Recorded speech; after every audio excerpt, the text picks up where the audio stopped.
Welcome to Regulate Tech. This is our 28th episode with me, Nicklas, Berild, Lundblad, and... with me, Richard Allan. So, Richard, we decided that we would talk about something that most people have probably forgotten today, network neutrality. What is it, and why was it such a big deal way back when? So it's based on... Well, what is it? It's essentially saying we need regulation to force internet service providers, that's the people who, domestically will connect us to the internet. Regulation needs to force them to treat all traffic equally. And there are different flavors, and we'll dig into what those different flavors are. But the core concept is to treat it equally.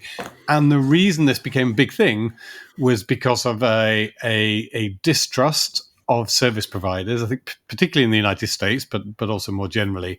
And the assumption was that at a certain point when those service providers, so people like Comcast and Verizon and AT&T and others, the big American companies, we've all got our equivalents in our countries, that they were developing their own services. And the suspicion and the distrust was that they would try and preference their own services. So if they were selling a video streaming service, they would make sure their video streaming service worked really well, and other video service streaming services, they would either degrade, which is a really important word, or which means slow them down and make them not work as well, or block altogether. So that was the assumption. These big, bad, evil companies that provide us with internet services are going to distort the internet for commercial reasons, and therefore we need regulation to prevent that from happening. And there's sort of fundamental ideological point here as well that sort of comes from internet architecture, isn't there? This notion that anyone should be able to connect and build anything, and that I think that the way we use the phrase is permissionless innovation, the notion that That's you right. don't need to ask someone to innovate. So tie us back to the internet ideology of the 1960s here. Yeah, I mean, again, we've talked about this before, that sort of ideology that sort of helped the internet to grow. And it really was that. It was that, look, I've got a device and my device could be doing anything. I don't need to ask anyone permission to create that device. And it could be offering, a web service, or it could be offering an email service, whatever it's going to be. And as long as I've had an IP address, Internet Protocol address, assigned to me correctly, that's from the pool, there has to be some control of that pool of addresses so that they are unique, because you can't have lots of people trying to use the same address. But as long as I've got an IP address, once I've connected to the internet, anybody else who's connected to the internet who knows my IP address should be able to find a way to get to my service. And the original notion was, we don't want anyone getting in the middle of that and stopping those connections happening from person with a device connected to the internet offering some kind of service, and person with a device connected to the internet who wants to access and or consume or engage with that service. So that was philosophically really important, that we should be able to do that. And obviously that was at a time, again, we've talked about this before, that the internet, when it was first created, was really a set of protocols to connect universities and academics. There wasn't money involved. It wasn't a commercial business. And so again, in the academic world, of course, everyone's going to play fair, and they're all going to connect with each other, and they're all going to be as open as they possibly can. You then introduce these commercial players, and now we start to get nervous, because these commercial players may have an interest in not enabling those, straightforward connections from anyone to anyone. And again, there are different flavors to this, because some people philosophically would say, look, everyone should have an equal, complete equality of access, i.e. their connection should run just as fast as everybody else's. And again, of course, in the commercial internet, that's not the case.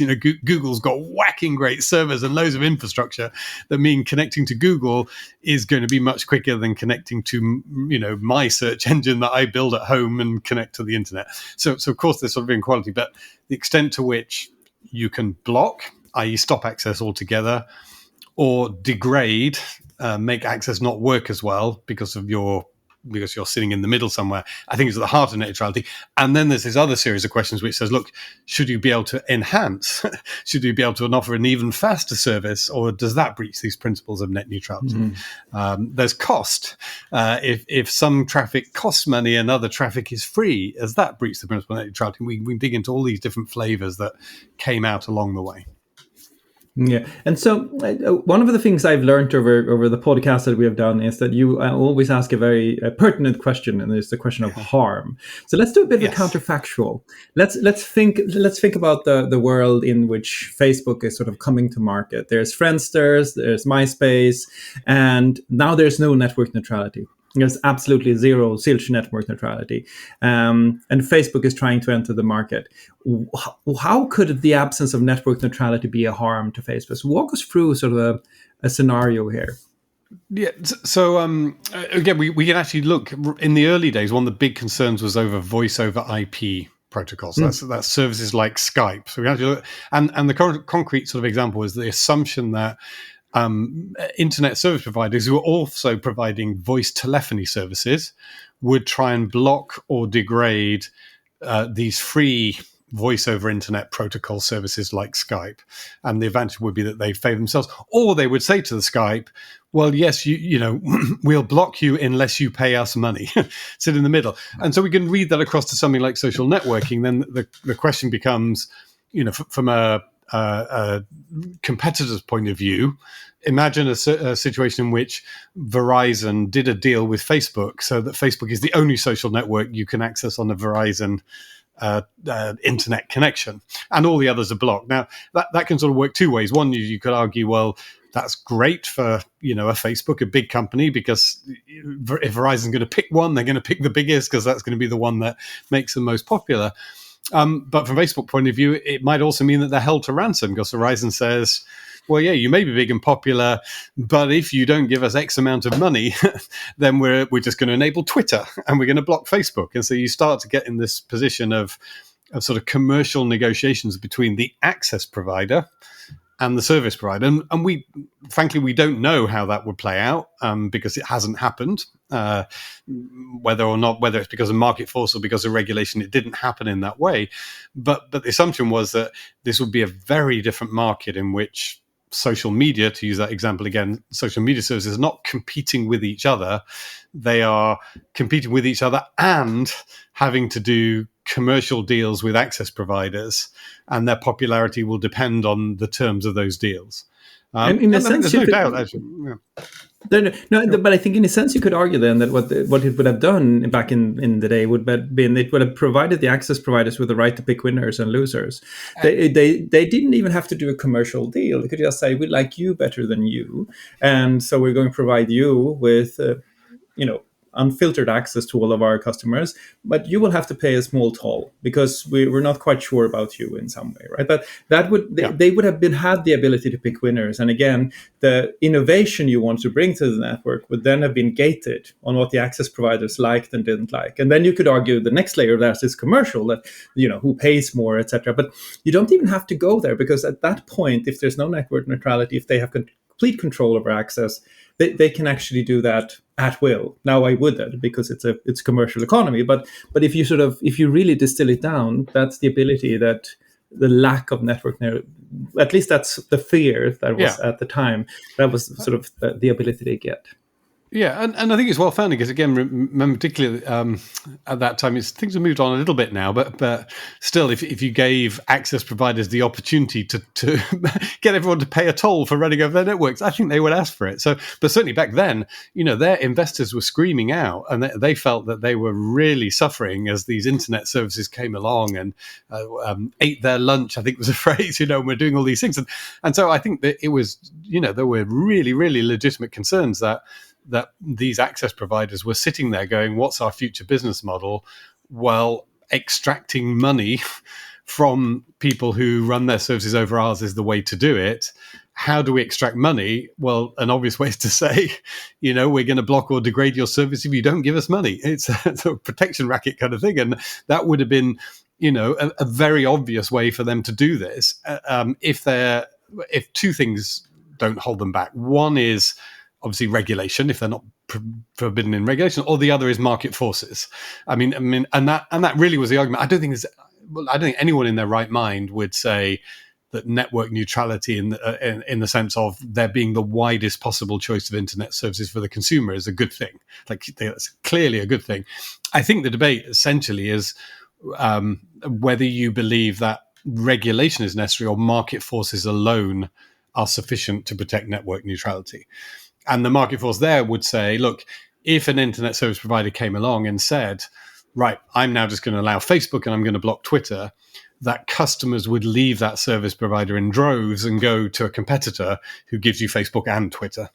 And again, a lot of the regulatory debate, or the debate about whether regulation was necessary, was whether or not you believed that market force was sufficient, or whether you were so suspicious of these people that you thought, they're just going to go for it anyway, and the market forces wouldn't be strong enough. That if someone offered you just a Facebook only service, you wouldn't lose customers. You could carry on with that. And B, whether or not they would end up acting as effectively a sort of cartel, because there's actually only a very small number of access providers in most countries, both fixed line and mobile. So, if there are 3 or 4 of them, does that provide enough competitive pressure such that if one of them did something stupid like blocking Twitter and only allowing Facebook, that there would be somewhere else for people to go where they could register their disapproval and reverse that?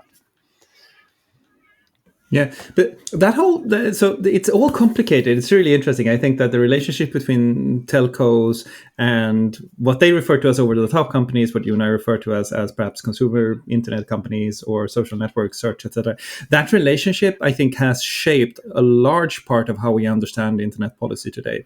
And sort of, if we dig into the argument and we try to really find the salient pieces here, one of the things I remember very clearly from the negotiations in the OECD over the final text in the future of the internet ministerial that was in 2008, just dating myself here, saying how old I am. Yes. One of the discussions there was actually really interesting, because the telco providers didn't just say, we want the ability to charge and pick winners. That wouldn't have gone over well with any policymaker. They had a much more ingenious argument, which was this: hey, policymaker, you want us to invest in next generation internet broadband. You want us to lay fiber, you want us to build servers, you want us to make sure that the internet can be accessible to anyone. You want to have last mile to people who live God knows where, the most remote parts of the country. This is a massive investment. We're willing to make it, but you have to make it possible for us to recover that investment in some way. You have to leave us some commercial leeway to negotiate here. And you should be confident in doing so, because we will only use the commercial opportunity that we have within existing law. We won't be able to violate competition law. Of course not. We'd never do that. And competition law has been around since ever. And so you don't need any special regulation. You just need to give us this ability to recover our own investments in the fiber that you so desperately want as a policy objective. And we won't fall afoul of competition law. We won't fall afoul of consumer law. Those already regulate all this, and there's no need for network neutrality. What do we say to that argument? Yeah, I mean, you've characterized it absolutely accurately. It was that they were making this investment argument. I mean, the sort of two counters. One is, look, the future of providing an access service was going to end up being that somebody comes and buys what they call a bucket of bits. So we're not going to be buying individual bits of service, and that's sort of what's ended up happening. And then the question, and the bucket of bits means that they're literally just selling you like bandwidth, and they're no longer trying to make money by all these differentiated voice services and this service and that service. And we sort of end up there. And then the question, if you want the investment, the way that you get that is you say, look, in a competitive market, if that bucket of bits is worth a lot to people, they're going to be willing to pay for it, and that will pay for the investment. You don't need to cream something extra off the top. And in this argument, it says, look, the value that Google and Facebook and Twitter and all these other companies give to consumers is so high that they are going to be willing to pay. And I think in the US, people are paying like $100 a month for that bucket of bits. They're not paying the $100 a month because they like having a cable being stuck in their house. They're paying that because they value the services, often free at the point of use, that they get from all these other people at $100 a month. So you can see in some countries the cost of those connections is now actually quite healthy and provides quite a healthy return. So that's sort of one counter. The other, though, where I have a little bit more sympathy, I don't sympathy with that argument they're making, which is you don't need to regulate because we're not going to do the bad thing. You need to leave us, still with the freedom to do the bad thing, even though we're not going to do it. It's kind of, but the bit I have more sympathy over, and perhaps not surprisingly, having sort of lived through it from the Facebook point of view, is where services wanted to offer, or access providers wanted to offer, some kind of enhancement to their service as a market differentiator. So again, there are two different flavors of net neutrality. One just says, look, you shouldn't be blocking or degrading services. And again, I think that's one's absolutely right. But should you be able to offer extra on top for various kinds of services? So, for example, take it away from social media, but you have a gaming service where you're saying, look, my internet access is going to be better for your Xbox Live gaming than anybody else's because I've configured it to give some kind of advantage to Xbox Live gaming. You can still access PlayStation gaming or any other gaming, but we've done something special, that enhances Xbox Live gaming. I actually have a little bit more sympathy with that, and a pure net neutrality position would say no, because that service is disadvantaging or relatively disadvantaging other gaming services over Xbox Live. But I have a little bit more sympathy with that notion that if you want market differentiation, that you are selling buckets of bits. But even within the sale of buckets and bits, should you be allowed some elements of product differentiation? And actually, for a healthy market, sometimes that's a good thing. If somebody does want to sell a specialist gaming internet service and they get 500,000 loyal subscribers, they're not going for the 20 million mass market thing, but they want their 500,000 loyal subscribers. I'm less worried about that as a sort of intervention in the market than I would be for anyone doing blocking or degrading. I think the first answer to the question that you pose is a really good one. It's that telcos would argue we're doing all this fiber investment and we have a number of companies free riding on that investment, providing services and making money from advertising that we can't recover, and so we need some way to be able to recover that. And they had several different possible solutions for this. One was to eliminate network neutrality and allow them to charge differently. Another was to essentially allow them to license the networks for different actors, so that everyone would have to pay and not an internet tax, but a levy of some kind to the telco providers. And then, of course, the comeback there, which I think you characterized really, really well, is, well, why people are actually buying broadband services. Why there's demand for broadband services is because there is video streaming, there is social networking, there is gaming, all of these different things. So that part I think is and I remember this has sort of been a back and forth for a long time, and still I think is a contentious issue within the telco internet debate. The other point that you make about differentiation, interestingly, I think the telcos won that, but not in the consumer space, but in the business-to-business space. And there I think it's called specialized services under the umbrella of Industry 4.0.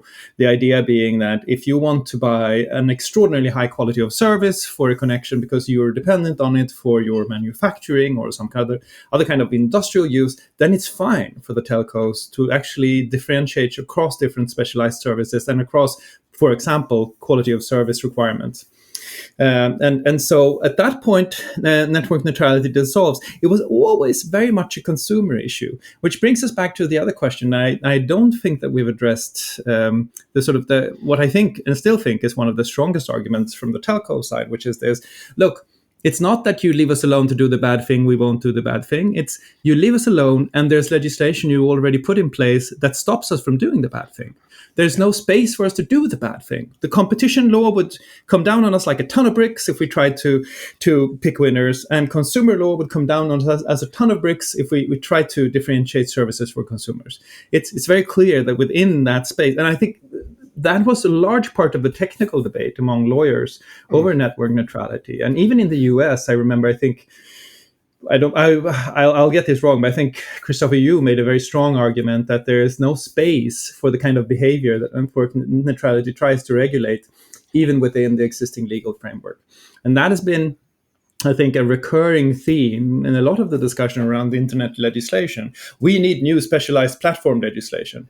Well, what about the already existing consumer law, competition law, etc.? Is there a thing there that's not being dealt with? And in network neutrality, we set the pattern of not asking that question, but putting new regulation in place, which then recurs again and again in platform regulation and in other kinds of technology regulation as well. There's almost like a willful ignorance of the existing old legacy legislative frameworks in favor of new technology regulation. partly, I think, because there's a PR value to it, but also partly because there's this innate sense of insecurity as to whether or not the existing law could actually solve the problem. Yeah, I think you're exactly right. And there were strong arguments made in the US in particular that there were existing powers that would stop the bad behavior if ever it occurred. But you kind of had to wait for it to. It was a question of sort of ex ante, ex post. What the argument for neutrality regulation was say, let's put something in ex ante that prevents the bad thing ever happening. The other mode says, let's make it ex post, that an existing frameworks would have that effect, that if you did the bad thing, either, if you had sold something as an internet service and you stopped offering the entire internet, that, someone, the Federal Trade Commission or something, is going to come down to you for misleading your customers. So that would act as a check and balance. That there were actually rules within the Federal Communications Commission's remit that allowed it to intervene if certain things happen. And in Europe, under the regulatory framework, there certainly would be ability to intervene, particularly if the bad thing was being done by somebody who was deemed to have significant market power. And that in Europe typically meant somebody who was a sort of former incumbent telecoms company, again under sort of specialist competition rules for the telecom sector, which we've had in Europe for a long time, based on this sort of notion that in many cases there's only going to be one wire, one fiber that goes into people's houses, and therefore we have a special regime to govern that. Under that, again, you're absolutely right. There are a lot of people who said, well, look, we could take action if the bad thing happened. So really it was a debate between, again, maybe some people in the telcos were secretly plotting to do the bad thing, but they wouldn't say it. They would say, no, we're not going to do the bad thing. We just think this regulation is excessive. So in a sense, everybody was saying that, we're against the bad thing, which is cutting off bits of the internet.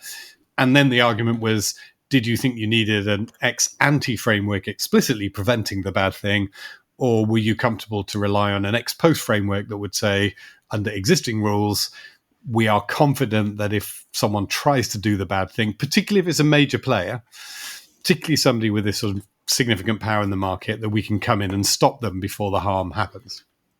And that's partly a classic sort of, debate that we have in technology policy circles. But I think you did also pick up something important, which is once you've accepted the notion of ex-ante regulation here, should you roll the same notion of having some regulation to prevent a possible bad thing? Should you roll that over into other areas? For example, some people would say, well, we need platform neutrality regulation that echoes network neutrality regulation. And so then you end up in the situation where platforms may have argued for network neutrality regulation. That then comes back to bite them because the same principles are rolled over onto the platforms, who are accused similarly of favoring or disfavoring certain people. And so people will take exactly those arguments and say, well, we need a framework that ex ante will prevent that from happening on a platform. And that happened, of course, because that's what we're seeing now in the DMA. We're seeing that in competition policy discussions, etc. And I mean, it dates back to an old paper by Frank Pasquale about search neutrality, where he takes all of the network neutrality concepts and models and applies them to search engine, and essentially says the same argument holds true here. And it's not as if he does that to invalidate network neutrality. It's just accepting the hypothesis of network neutrality as a valid and sound one, and then extending it to other kinds of services once they reach a certain level of incumbency. And that's another interesting dynamic here, because to some extent you cannot understand network neutrality, I think, if you don't understand the incumbent challenger dynamic. There's a large and powerful player with significant political power. I know very few other actors in the tech policy space that have as much lobbying power as the telcos do, I think.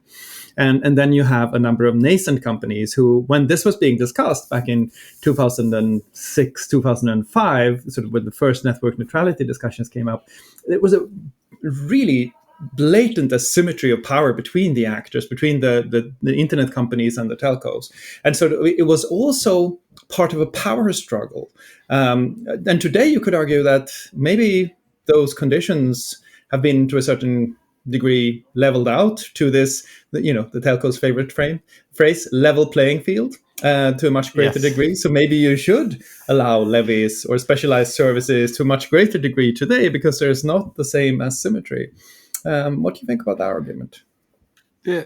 So I think again, I think the dynamics were quite different in Europe and the US. Oh, this is a good point. Again, because of the telecoms regulatory framework. So in the US was still sort of going for the notion that several companies would put wires into your house, and they had this massive incumbent, Comcast, who began with cable TV, being challenged at that time, particularly by Verizon and AT&T, who were more telephony companies, but they're all converging around providing internet services.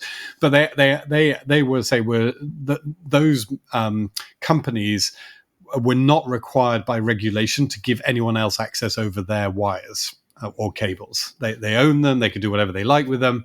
And the idea was that we're going to get lots of people to build out the infrastructure. In Europe, on the other hand, because most countries were coming from having had a nationalized, government-run single massive network with some new challenges sort of coming into the space.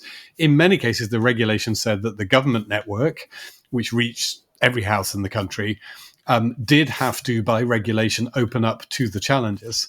And so there, where I think you had a different dynamic, one perhaps which is slightly sort of less motivated to drive the net neutrality regulation, was that some of those challenges were looking precisely to build their business model on some kind of differentiation. So I think some of those would have liked the regulation only to apply to the big old fat incumbent network. But actually, they were quite like a lot of freedom, and they are actually, had some kind of strong pro-consumer argument to say, look, don't bind us, because in the future it's us plucky little challengers who are offering internet access services, but we're the ones that are going to shake this market up and make it more competitive. Whereas, a very different dynamic, I think, there, where you had these regulated, massive, former state-owned incumbent companies versus a US market where it had always been private, but very different sort of footprints. The companies have different footprints. Actually, lots of local telcos in the US as well, little localized companies. It's some very different sort of models that we had between the Europe and the US. I agree. I think that's right. And I also remember to really, another thing that one needs to take into account to sort of really understand this, I think, is the ongoing discussions about functional and structural separation that we saw in the OECD, for example. So the idea being that you should make a separation between owning the network and operating the network and offering services on the network. And this came back in different shapes and forms in what is sometimes referred to as unlit or black fiber. If you build a fiber network, you should provide access to anyone who wants to operate services on that network to do so, in order to maximize competition and maximize consumer benefit.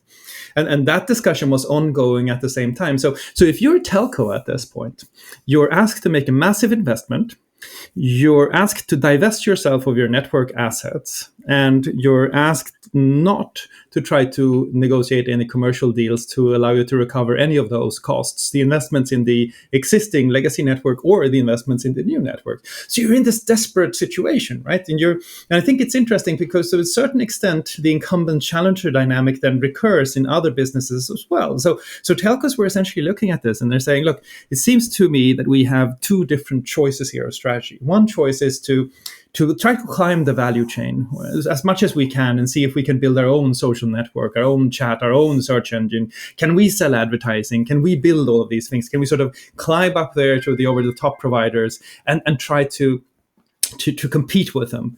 And many telco providers had this as a serious option. I mean, one that comes to mind is Telefonica, who's reputedly has a strategy document with the title "We Choose It All," which I think is brilliant in many ways. And then on the other side, you had those who were saying, look, I think that what we should do is to slim everything down, offer us effective, to your point, buckets of bits as possible, and try to make money off of volume. It will be small margins, but it will be effective. And as volume grows, that's what we're going to do. And it's sort of the dumb pipes version or the climb the value chain version. And that's where they're sitting. And they're quite rightful. You can understand their consternation. They're trying to sort of make this really important strategic choice. And at the same time, especially in Europe, to your point, they're seeing a lot of virtual operators coming in on the networks and disrupting them in different ways, and really requiring to have exactly the same access to the infrastructure as they have, and the infrastructure that they built over decades and decades and feel very strongly about, that this is their infrastructure. So you can understand to a certain degree when there is this discussion about functional and structural separation, divesting of the legacy network, and no way to actually invest in the new network and recover that. It puts them in I think it sort of puts them in a mindset and in a situation that almost forces them to become very aggressive policy players, and they become very aggressive policy players. If you trace their evolution from 2005 and forward, they invest massively in organizations. They,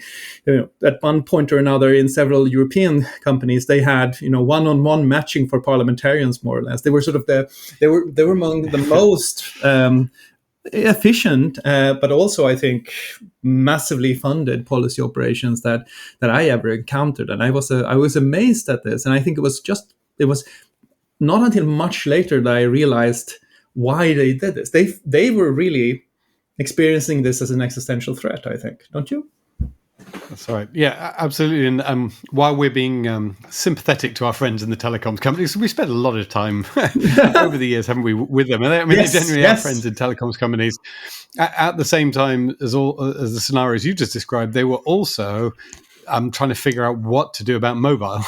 Yes. And mobile, was taking off, and they were being, asked by governments to make multi-billion-dollar bets as they were being offered bits of spectrum and licenses and things. And of course, all of that was subject to regulation as well. So you've got them thinking about all different aspects of their business. Their kind of core wires business, the connection to people's houses, which you say is being threatened by, from their point of view, all kinds of regulation. It's no longer their business to do what they like with, but they might have to open up to competitors. The pricing is going to be regulated, all that.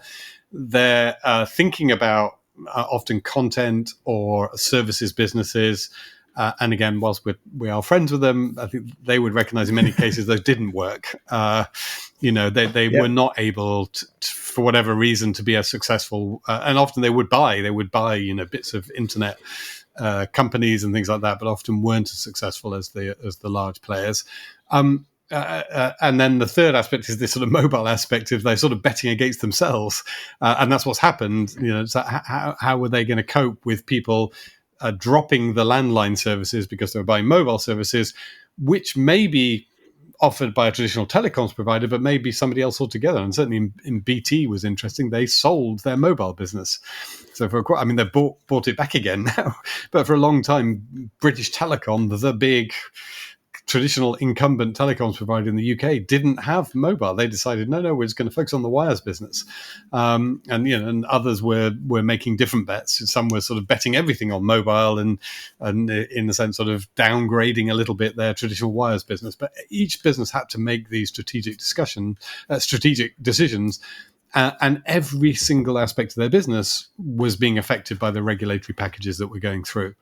I think also the shareholding question sort of becomes really significant. These are often telecoms businesses, old, well-established businesses that are paying dividends every year. And the value of their stock depends on that dividend. So if something comes along that shaves away at their profit margins, their dividends go down, their stock plunges, potentially. Whereas the internet companies we were working for is different. They are value stocks where people were betting on the future value of that company. They're not paying. It's not about the dividend that Google or Facebook's going to pay next year because they don't pay dividends. It's the fact that people can see a sort of huge growth in their income over 10 years that means that people are going to, if they feel confident, are going to keep investing in those stocks. So again, from a telecoms point of view, a company point of view, if regulation notches their profit margin down 1% or 2%, that can reduce their stock price. If their stock price goes down, their ability to borrow for the investment they need for those radio spectrum licenses or that fiber infrastructure is going to be much harder for them to get. So a lot of them felt, they risked sort of going into a death spiral of reducing stock value, which meant reduced ability to raise money on the markets, which meant reduced ability to invest, which meant their services are just going to degrade over time. And so again, I hope that doesn't sound negative. I'm being sympathetic to what I very much saw as a dynamic that occurred in those companies. And I think that's right. And I think that to a large degree, it's also why it wasn't only network neutrality. If we sort of expand our view a little bit, it was also about trying to get this new sector into telco regulation frameworks and sort of trying to get internet companies in there. And I vividly remember one conversation that I had with a representative of one of the telcos where I said, look, I get it. You want a level playing field. That's one of the things that they've recurringly, this became the mantra, I think, to a large degree of the telco sector. But why don't we level it down? Why don't we try to sort of look at what's reasonable and not reasonable within the telco package? And it's not inconceivable that we could come out and support deregulation, liberalization of the telco sector. And he just shook his head and said, you don't understand. We've invested in compliance, we've invested in regulation, we've invested in lawyers, we've invested in this whole infrastructure to take care of this particular pain. We now just want to share it. And so that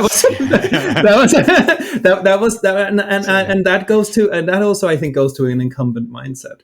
Another part of this that I think is not trivial is that they also employed millions. Many of these companies had enormously large workforces, and they didn't see a good way to sustain those over time.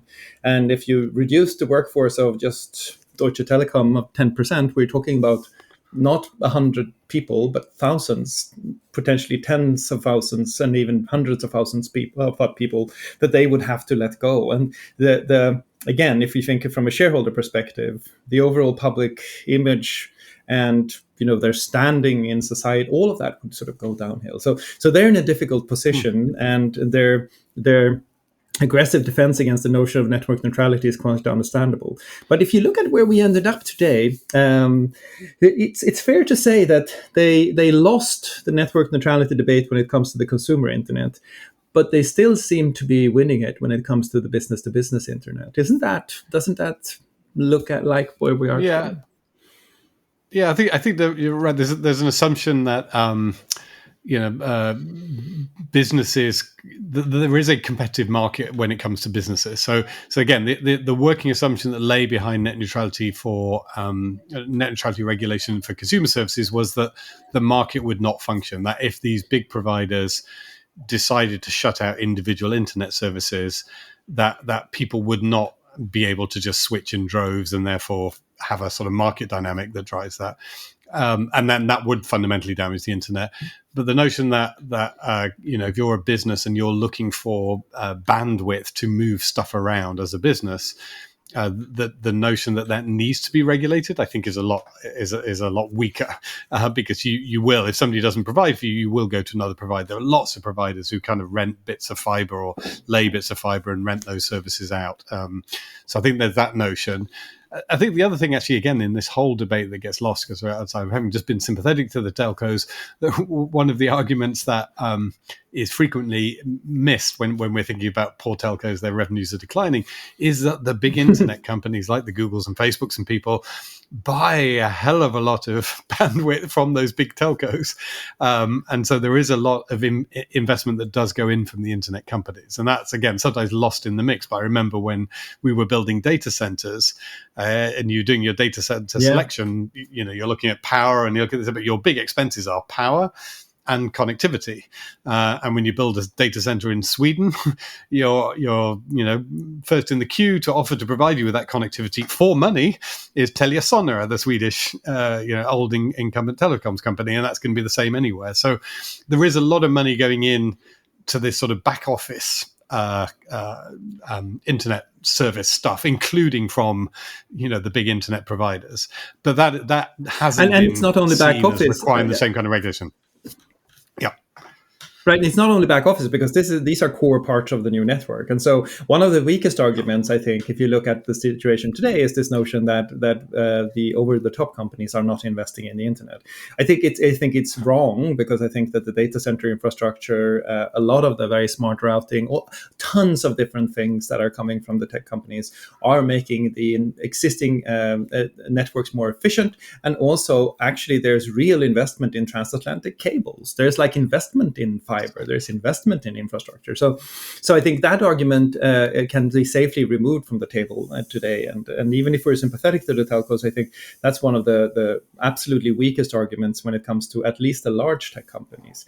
And then the large tech companies could levy that against smaller tech companies and say, hey, we paid for this transatlantic cable and you're free riding off of that. But I think they're probably wiser than to do that, because that would sort of put it all in a very strange light. But there's another interesting thing that happened over time, and that was that the network neutrality discussions sort of slid into a situation where really large players who were moving from being challengers to semi-incumbents, they looked at this and said, well, it wouldn't be horrible if people weren't metered on my services. And so maybe on a mobile phone, I could find some way to, say, put a scheme in place that we call zero rating, where if they use my services, that won't be counted against their bandwidth maximum. How does that fit into the picture here? Yeah, so I think if you are in the school of saying, the regulation should ensure some kind of equality between different service providers, then you will want to see that kind of zero rating prohibited, and people lobbied for that in Europe, and there are measures in place which I still think are sort of being interpreted, but that at least framed as preventing that kind of zero rating in some circumstances. It does feel a little bit weird that regulation is saying you can't be given something for free. I mean, when you sort of stand back and go, well, if a service provider wants to give you something for free, why shouldn't they? So I think it's very, very difficult. I mean, the way those deals often stack up is that there is effectively a sort of payment in kind that it typically be a mobile company. The mobile phone company would say, and often it is, services like Facebook and Instagram, my former employer, you can have as much free Facebook as you like on my service. Streaming music, for example. Could be Spotify, yeah. And the deal is, it may not involve necessarily money changing hands. What it may be is, obviously, you are then granting that service provider the right to use your service to sell theirs. And back to what we were saying just a little while ago, people do not buy broadband because they want a wire or naked bits. They buy broadband because they love the idea of accessing Facebook and Google and Spotify and Netflix and all those kind of things. And so the deal is essentially that Facebook would do would be, look, if you offer free Facebook, we will give you the rights to use Facebook extensively in your marketing material. And so you go out there and say, I'm offering you the only, mobile service in my country where all of the Facebook is free. And so say there may not have been any money changing hands at all, but the service provider, the access provider in this case, the mobile network, is calculating that the cost of the extra bandwidth to them is easily outweighed by the additional subscribers they will get because they're using this evil over-the-top service as a core part of their marketing material when they're out selling their packages. And again, I'd say my instinctive reaction, not just because I work there, but it does feel a bit odd sometimes that regulation, which you talked about the harm, like the harm here is that a consumer is getting something for free. It kind of doesn't feel that harmful unless you sort of go 2 or 3 stages down and go, well, the harm is down the track because the service that's being offered free will get stronger and that will somehow weaken the entire market because the competitors will be weaker. Now, you need to, to come to that argument, you need to make the assumption that the offering of one service for free will inevitably make others weaker. Again, I'm not completely convinced by that. I can see why people might think that. But I think to quite a large extent, the move against zero rating, the move against offering things for free is one that says, look, these guys are just too big and powerful already. I don't want to see anything out there in the market that allows them to become even bigger and more powerful, and therefore I'll look for a regulatory measure to stop them. I think that's more the rationale than sort of seeing any individual consumer harm from somebody getting something for free. But it does. I'm sort of with you there, but I would argue that it does allow them to pick winners a bit. If you take a more competitive market than social networking and search, and you say there are 4 or 5 really strong music streaming providers, for example, and say that an incumbent, very large telco says, "Hey, if you use our mobile services, you have access to all of these music streaming services, but this particular music streaming service you get for free." There's something in that it is a soft power. It's a soft picking of winners. There's no absolute blocking or degrading of the other services. But, there is such a thing as free and not free. And as long as the mobile internet is metered, which might be the larger problem here, by the way, it does seem as if there could be potential distortion effects there. But I think one of the things that we can't forget when we talk about zero rating is that it looks very different for developing countries. So if you're in a developing market, for example, zero rating can be an extraordinarily efficient policy instrument in order to make sure that people really use the technologies they already use. You're boosting existing usage patterns, and you're trying to get as much benefit out of that as possible. So take Africa, for example. What's the argument for zero rating there? So I think the argument for zero rating, again, it'll depend on the country you're in, the specific countries you're in, but the argument for it tends to be that you're trying to, and again, Facebook made this argument, people have different views on whether they made it effectively, but if you're trying to get people onto the internet, onboarded onto the internet, using it from a starting point where actually they don't see the value. The cost is relatively high compared with income. They're not seeing the value of this internet thing. That the zero rating is a way to sort of get people onto the internet using it. And I actually think that the telecoms companies, that's the way they thought of it. I mean, they didn't want to give it away forever. But the way they were thinking about it is, look, if I can get people through zero rating, because I've taken away this cost barrier, which may only be a few cents, but those few cents matter a lot particularly in a very poor country. By getting rid of the cost barrier, I've got them onto the internet. Now they're onto the internet, I can upsell them. And so I can upsell them additional services, more services. It's a way of building my user base that I can sell to. And actually, one of the really interesting examples was India, where Internet.org was Reliance. Well, Internet.org was there, but then one of the telecoms companies came along and just gave like so many megabits of bandwidth a month for free. And so that sort of blew away Internet.org. Like it became not necessary because, here was a major telecoms company just going like, use my mobile internet and use my mobile service and you'll get a bunch of free bandwidth. And that turned out to be a very good business proposition. I mean, they were following the same logic, which is, once people have tried the internet, they don't want to go back. But they did it just by giving away undifferentiated buckets of bits. And then when people use those up, the working assumption of the business was, I've now snagged the customers and I will be able to upsell them on bigger buckets of bits and more service over time. But the logic always was in developing countries was say, how do you get people over that first hurdle if they've never paid for the internet and they don't see the value in the internet, to get them to see the value in the hope that they will pay in future.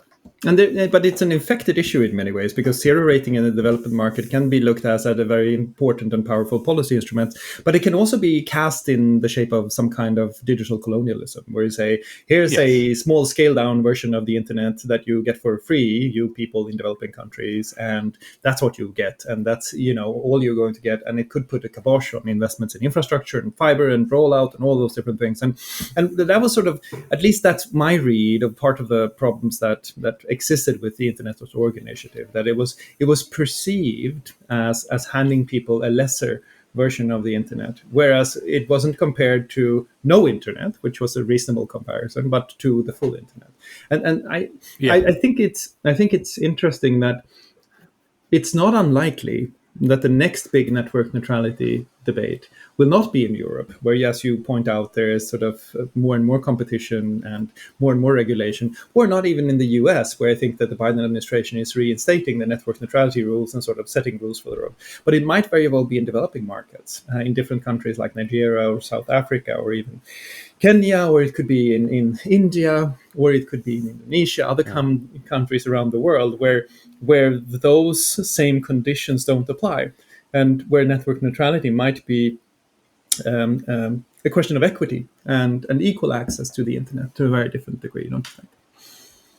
Yeah, and I think the debate has shifted now. So you're right; it'll shift between different countries. And again, my favorite phrase is political will is really important to understand. I mean, the sort of flip flopping in the US between pro and anti is sort of an indication of what the political will is, which is perhaps the most important signal you send to your telecoms providers.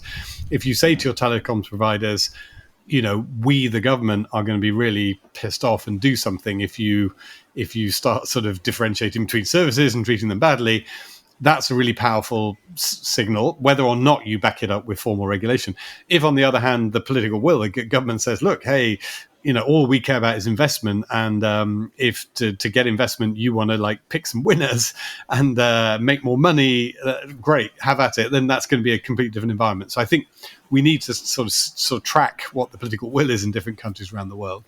But I do think there's also been a shift where that digital colonialism thing, I think, has been recognized to an extent, and I'm sure there'll be plenty of criticisms still of what's happening, but I definitely saw a shift towards investing in local infrastructure providers rather than sort of trying to shape the whole system. So there was a move towards saying, how can we help local businesses get better at what they do? How can we provide them with technology and tools?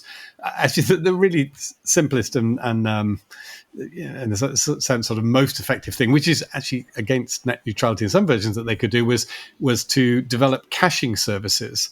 That meant that a local provider could store most of the content for its local users locally, and not end up paying huge amounts of bandwidth costs to sort of pull data from servers, all around the world into that local provider. So if you're a local telecoms provider in a country which is connected to the internet, but where those connections are expensive, it's the caching servers that really help you lower your costs and deliver a better service to your customers.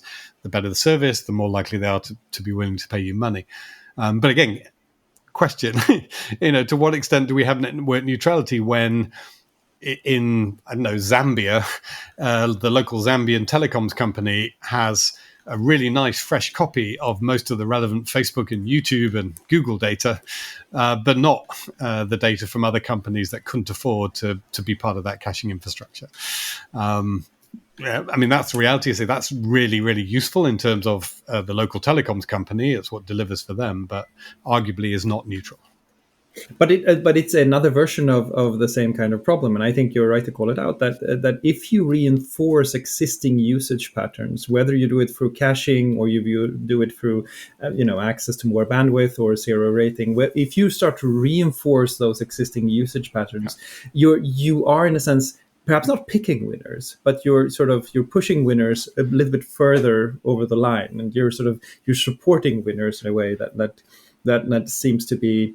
Or it could be problematic. But you could also argue that if you're not doing that, you're doing people a great disservice. And I think it sort of suggests that it's also really hard for over-the-top companies to climb down the value chain and start offering infrastructure in different ways. And there is an equal problem there that opens up an opportunity to those telcos that would be minded to think about how to offer access in more places if they were interested in doing so, because they have now developed protocols and ideas around how to offer a consumer internet that is largely characterized by the network neutrality principles that have been evolved in the US and Europe over time.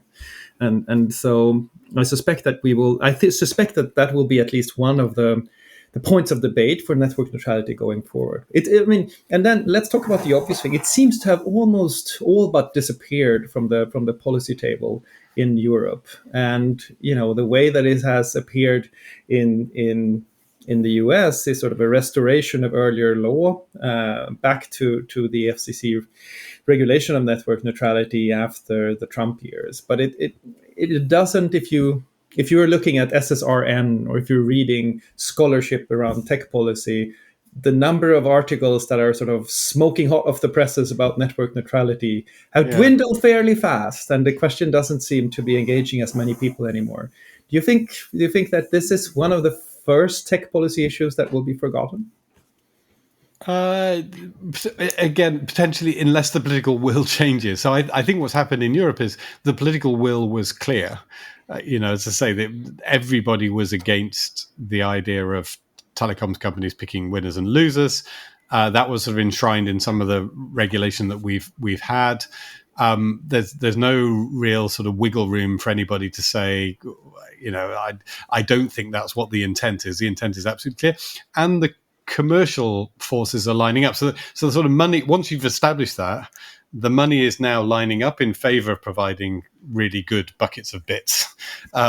So if before the markets, and again, the markets are critical in terms of the financial markets, if the markets were saying, hey, telecoms companies, we're kind of looking for you to provide services over the top and find new source of revenue, and we're interested in you trying to find levies and things, that's kind of gone. It got priced out of the telecoms company sort of share price, and now they're building things up in other ways.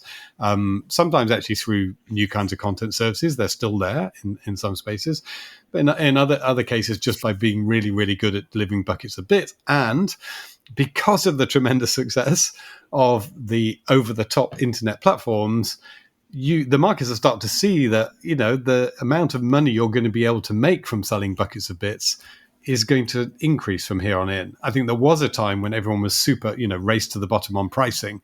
How can we sell the internet as cheaply as possible? And I think telcos were complaining at that point that they were kind of getting priced out of the market.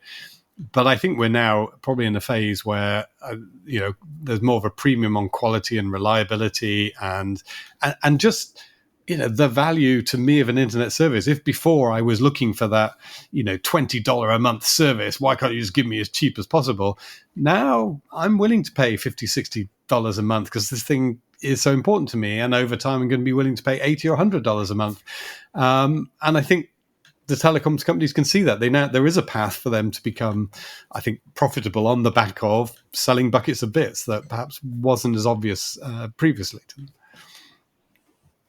And the only exception to that scenario, I think you're absolutely right. But the only exception to that scenario, I think, is when we look at the different video and music streaming services, where possible verticalization of those markets, where an access provider buys an entertainment provider, etc. Something we've seen happen in waves, and sort of the pendulum swings one way and then the other. But there is that tendency where I think that if I was doing policy today for a video streaming or a music streaming company, I would probably read up on the network neutrality debates. I would try to think about what they look like and how they work, because there's competition in this space. There's a lot of streaming providers, and there are not as many access provider, and there's a vertical instinct when it comes to investment. So I think that if you're active in those spaces, it's probably useful to go back to the old discussions about infrastructure, about functional separation, etc., to see how they apply in the new light. I think so, but it's really interesting. This is one of the sort of effects of COVID that I think pre-COVID, it's always useful to think how the other side thinks. And I certainly think pre-COVID, we were getting quite a few noises saying, but the shift to video changes everything. And almost saying, so yeah, your net neutrality is fine, but we need to be able to levy video services because they're like sucking up so much bandwidth that we really can't afford as telecoms access providers to just carry that for free. Then COVID hit, and everyone, that was the moment when, is the network going to crash? Networks held up incredibly well. So I just think it's just, so much harder now. Again, not been perfect, but really well. It's so much harder now, I think, for anyone to make the argument, we need to have a levy on video services because otherwise the network will crash, which was, I think, the strongest argument with policymakers. If you say to them, we need to make a levy because we want to keep our shareholders happy, they're not going to be interested. But if you say we need this levy, we need to be able to sort of manage internet video services better because otherwise it crashes, I think a lot of them would have listened. But in a sense, COVID has given us that massive video moment that says, well, this network is now pretty robust. Again, I'm going to touch wood as I say that superstitiously, but it is a pretty robust network. And I think, as I say, it's just it's much, much harder to sort of make a anti-net neutrality protect the network argument. Having said that, you're absolutely right. Video streaming services will be first in line, I think, if anyone does want to, both because they do consume a lot of bandwidth, and candidly as well because a lot of them are subscription services. So you could argue, well, unlike the free to access web, stuff, you could argue, well, these guys are sort of literally making money directly off the fact they can push stuff through my network, and I can see they're charging $10 a month. So why shouldn't I have one or two of those? I think that they are going to be the target if we come back to this debate. And again, maybe for some of them, I don't know, but maybe for some of them, it would be attractive to have that kind of exclusivity as well. So there may be some that come into the market, not just the ones that are owned by telcos, but who say, well, for us, maybe exclusivity is worth paying for because it will protect our consumer base. And that's where we get to the world where it's the evolution of a bit about before. Yeah. The internet evolves into cable TV. It does evolve into cable TV. Yes, where you're buying exactly, a bundle. Right. I'm not buying a bucket of bits. I'm buying some bits, and then I'm buying a bundle of services, each of which sort of is $1 or $2, and that adds up to my $50 or $60 a month. And it's easy to see how zero rating evolves into that, because somebody is getting the benefit of zero rating just because of a marketing collaboration, and one of their competitors walks up to the telco and says, "Hey, I know I'm not as big a brand, but here's a bucket of money if you zero rate me as well."